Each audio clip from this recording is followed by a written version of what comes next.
We're going to begin very, very shortly into the seminar. We're just waiting for a few more people to come in. So I say welcome, astronauts of the mind. As you probably know, I really care about people's health, and I get a great deal of happiness, joy, and fulfillment helping people. I love to hear all your things where you write me, you phone me, and you tell me, you shake my hand, and you tell me how well you've done. So I've been doing this now for over 55 years. And I've learned a lot of interesting things that I want to share with you so that you develop a deeper level of hypnosis, a more profound level, and get faster results. And you can use this the rest of your life, not just to stop smoking, but to be more relaxed, maybe to stop nail biting. People tell me that they've done other things after they've stopped smoking. They've started new businesses. Maybe they're more confident now. They've lost weight, even though I said nothing about weight loss. They just have greater confidence, a greater self-discipline, a greater mental discipline. Once they have learned how to stop smoking one thing, it transfers to other things. So it's really wonderful. It's just like when you improve yourself, the relationship with yourself, and you love yourself, it spreads to your family, to other people too. And people treat you as you treat yourself. Many times people say negative things to themselves, and you have to treat yourself as well as you treat other people. That's so important. So adjust your volume so you're comfortable with it. Here's what's going to happen. I'm going to share with you some wonderful ideas on how to deepen your hypnosis, how to get into good hypnosis today and next Saturday. And I'm also going to show you how to not only deepen your hypnosis, but how to understand your hypnosis. The more you know about it, the better it works for you. Be sure to check out my blog on my website. There's an awful lot of tremendous information there that I've put into the blog over the many years. Well, when I've hypnotized people many years ago on the hypnotic stage, often I would just move an eye this way or that way, and the person would move this way or that way, or I just go like this, and they would raise up on their heels, or I just go like this and they go down without saying a word. It's because they're very sensitive. They're what's called en rapport. They have a close communication with my mind. Our minds work together in unison. So you're going to notice this as you let yourself relax and go into deep levels of hypnosis. It's almost like you're a mind reader, and you can focus on what I'm suggesting to you and imagine it with what you see, what you hear, what you smell, what you taste, what you feel. You really get into it.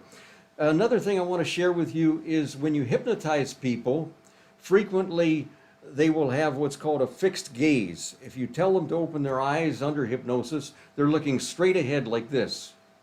They're not looking at the sides. They don't see the sides. The periphery is gone. It's like a horse with blinders. They just are focused straight ahead. That's because their mind is focused on the voice of the hypnotist. They're concentrated on the voice of the hypnotist. When you're hypnotized, you're not asleep. Yes, hypnotists have said for years, you're going into a deep sleep, sound asleep, fast asleep, down deep, sound sleep, profound sleep, grand dormir, the French hypnotist will say. But you're not in an ordinary sleep. We say the boy was tied fast to the chair, or he ran fast. They have two totally different meanings. The hypnotic sleep is different than an ordinary sleep. So you're not awake, you're not asleep. In hypnosis, it's kind of an in-between world, just like when you go to bed at night and you hear the tap dripping, you're not normally aware of it, you hear the house creaking, you hear maybe a car outside. Your mind is more sensitive when you're under hypnosis, and that's incredible. Now remember, no matter how deep you go into hypnosis, you can bring yourself out anytime. Say there was a fire or something in your home. Well, this happened, which probably won't happen, and hopefully never. But if it happened, something like that, you can bring yourself out of hypnosis anytime and feel clear-headed and refreshed and wide awake. This is just a deep meditation. I don't control you. You don't become a zombie. That's just in the Hollywood movies. So you don't have to worry about that. You can come out anytime. So how do you come out? So basically all you're going to do is you're going to say at the count of 5, I'll open my eyes, I'll feel wide awake, 1, 2, 3, 4, 5. Or when I lift my hand, I will be wide awake, or squeeze my fist, any command that you want to set into your brain. So the purpose of today is to give you a roadmap to go into hypnosis. I'm going to get into some things that we don't have a lot of time for during the main seminar, but they are important. It's just a lot of people don't like a long seminar, and so I've added this just to help you to increase your skills, especially those who've never been hypnotized before. I'm sure you've been to a movie sometime in your life, in a theater. You forget about the people around you. You're focused on the screen. Perhaps you laugh, you cry. Perhaps you jump when an airplane crashes, or perhaps a bullet is fired. A knife is thrown through somebody's hair, like in Crocodile Dundee movie, like that. And all of a sudden you jump because you're into the movie. You're really involved in it, like a Hollywood actor or actress would be. And so you want to get yourself involved with the suggestions, the instructions, the ideas that I give to you. And we're going to be using the imagination, your concentration. You don't need a lot. And we're going to teach you how to develop this hypnotic skill very quickly here today. A little thirsty, my favorite drink. Now remember, to get rid of smoking, one of the best things you can do is drink lots of water. You have a bath daily, regularly, and you want to cleanse the inside of your system. Get rid of that nicotine. So start drinking lots of water starting today. Okay? All right. So you lose awareness when you're in that movie theater, and in hypnosis, you tend to start forgetting about what's around you. You start focusing on the voice of the hypnotist. You want to let your mind become passive. You want to turn the analyzing off, turn off the critical part of your brain. You want to be positive thinking, expecting it to work, wanting it to work, but not wanting it too hard. You don't want to try too hard. You ever try too hard to fall asleep at night? You get more wide awake. You ever try too hard to remember something and you can't think of it till you're more relaxed? Maybe you're walking down the street, taking a shower. It's the same thing with this. You stop trying to fall asleep and you sleep. Many men will have trouble getting an erection, for example, because the mind and body are very connected when they try hard. You don't try hard for something like that. And of course, a lot of these sexual problems occur because of stress and tension. And we're going to teach you how to relax. We're going to teach you how to cleanse your system, how to improve your circulation. All kinds of good things start happening as you're a clean, fresh air breather, a non-smoker.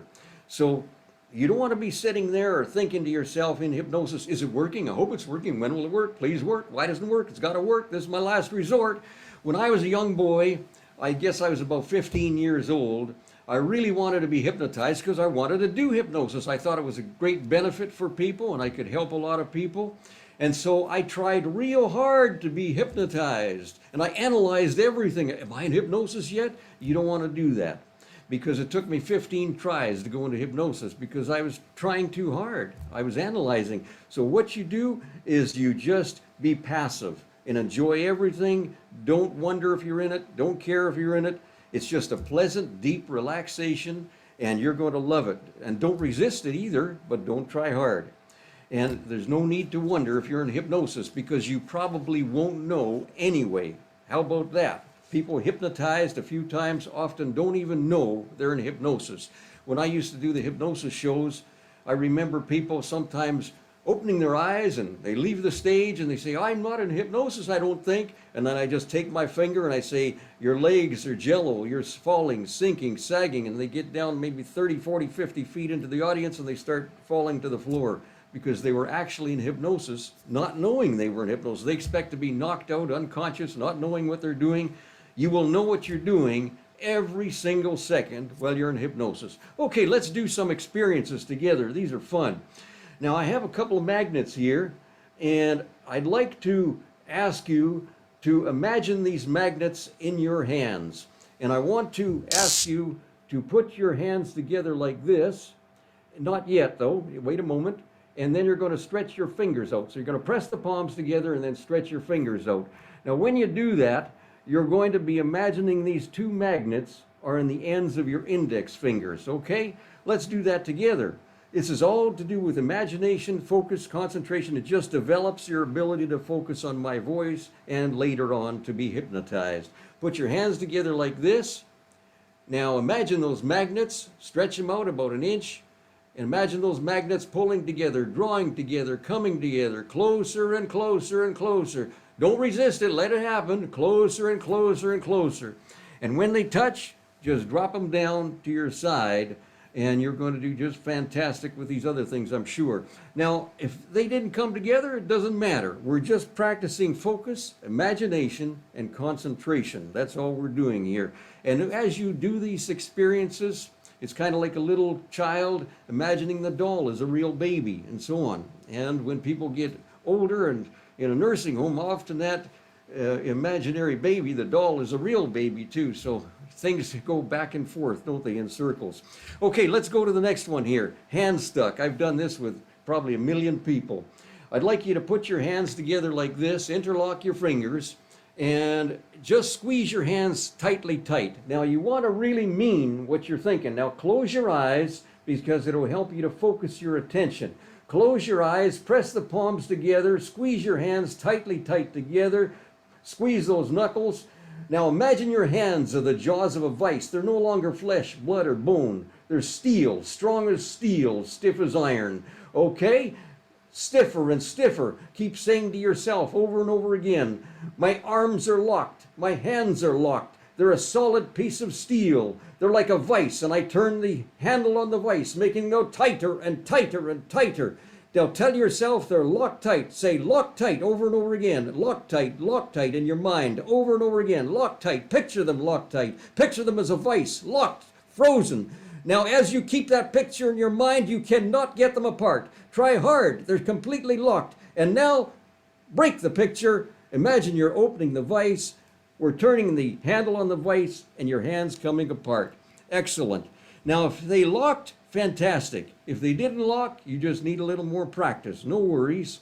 Okay, now the next one, we're going to raise the arm high in the air, make a fist, put it high in the air like this. Make it straight, strong, stiff, and firm. Okay? Make that arm strong, straight, firm. Imagine it is not an arm. It's a bar of steel, strong as steel, stiff as iron.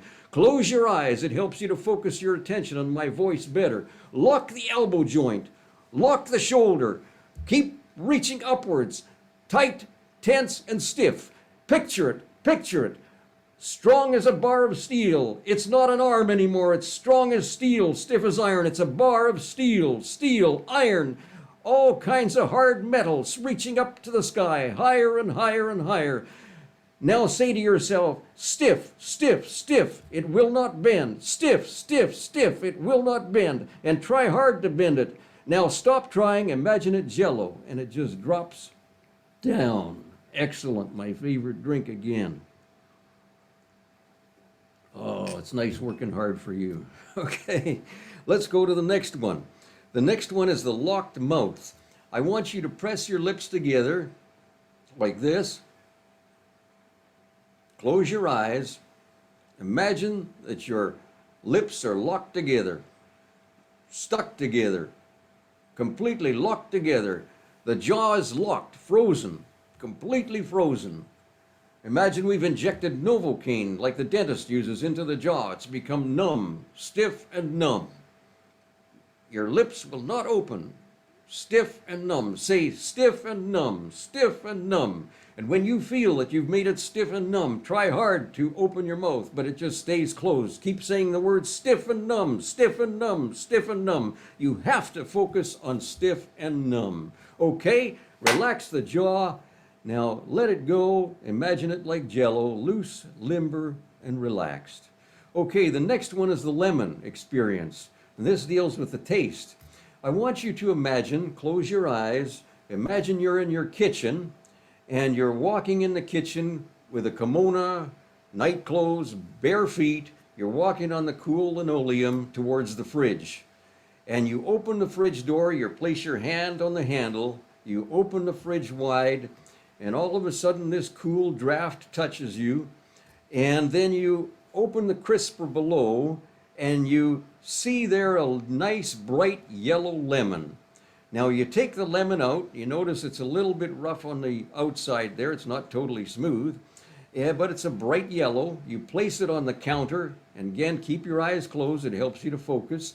You place it on the counter on a cutting board, you take a very sharp knife, you cut the lemon in half, you take a couple of seeds out of the lemon. You notice there that the clear meat of the lemon, and you notice the outside of the lemon, very bright yellow.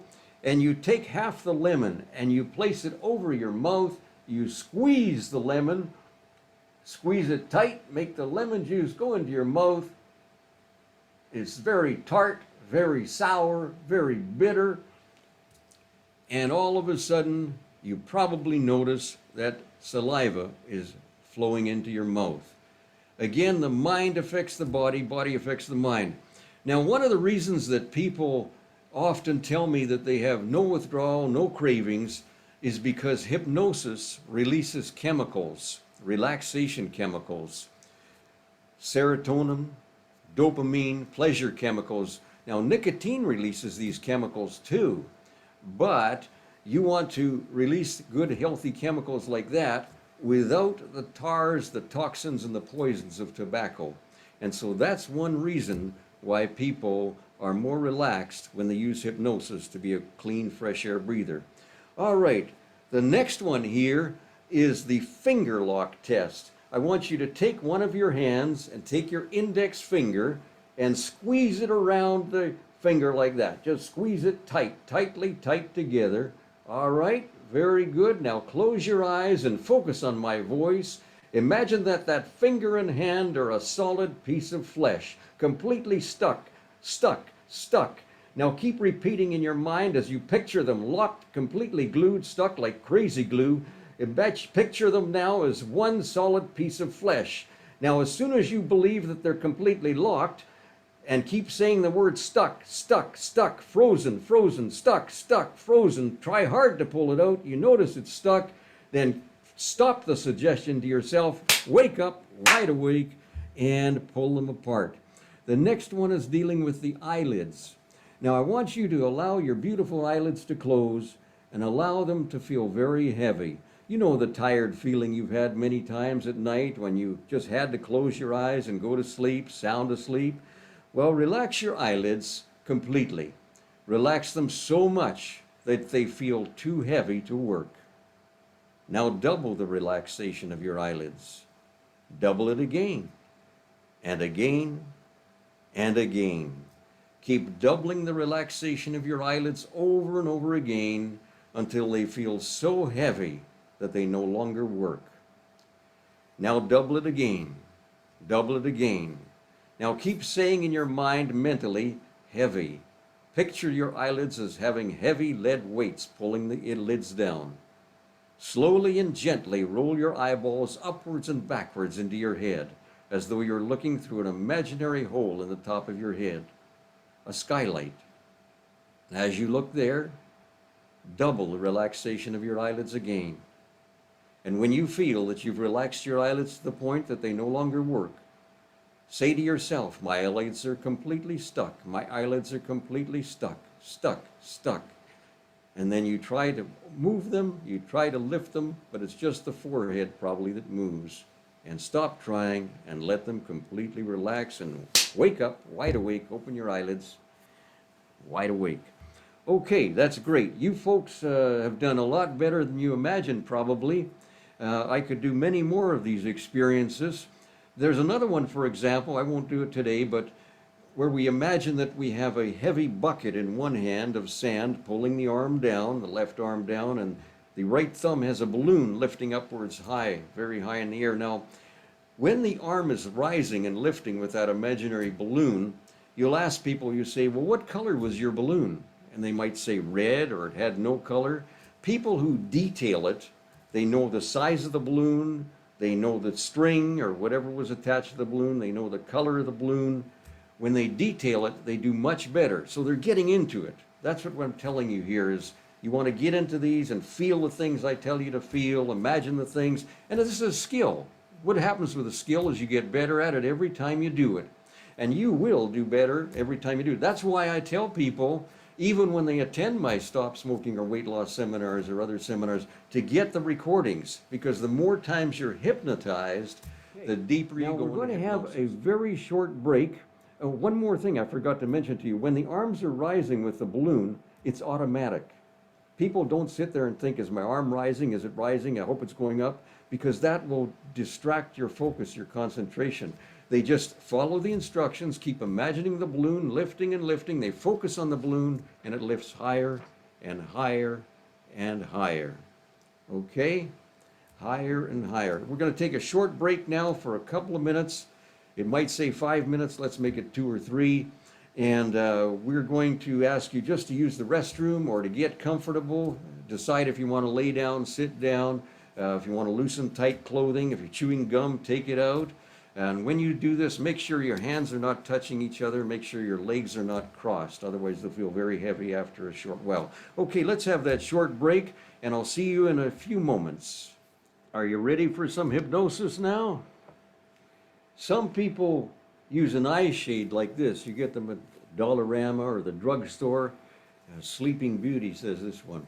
You just put it on your head like that, and it knocks out all the light. I sleep with one every night. And so remember, your mind is like a magnifying glass. You're going to focus on my suggestions, instructions, commands, directions, and make things happen. You could burn down a whole city with something like this. It's very powerful. It's concentration. That's what we're talking about here. That's the key. And you don't have to concentrate hard. It's effortless attention. That's all it is. Okay, the first part here, what we want to do is I want you to stretch your arms out as far as you can to get rid of some muscle tension. Just make a fist like that, stretch them straight out as far as you can. Squeeze the hands tightly as long as you don't have a physical condition preventing that. Make the arms stiff. Now stretch your legs out as far as you can. Stiff, tight, and tense, like you're trying to push your toes off the ends of your feet. Suck in the stomach muscles, lift the shoulders high, pull them back, press the lips together, squeeze the eyelids together, tense up the whole body, and let go and relax. This actually is about 45 minutes or an hour if you tense up every part of the body step by step.